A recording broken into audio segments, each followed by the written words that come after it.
dapat tumanggap ng guarantee letters kahit sa private hospital. Kaya po naghain na po ako ng isang batas. Pinail po namin ng isang araw. Proud po ako, pinagmamalaki ko po sa inyo ngayon.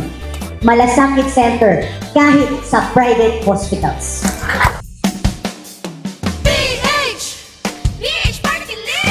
Bagong henerasyon, bagong henerasyon, iangat ang bawat pamilya sa buhay.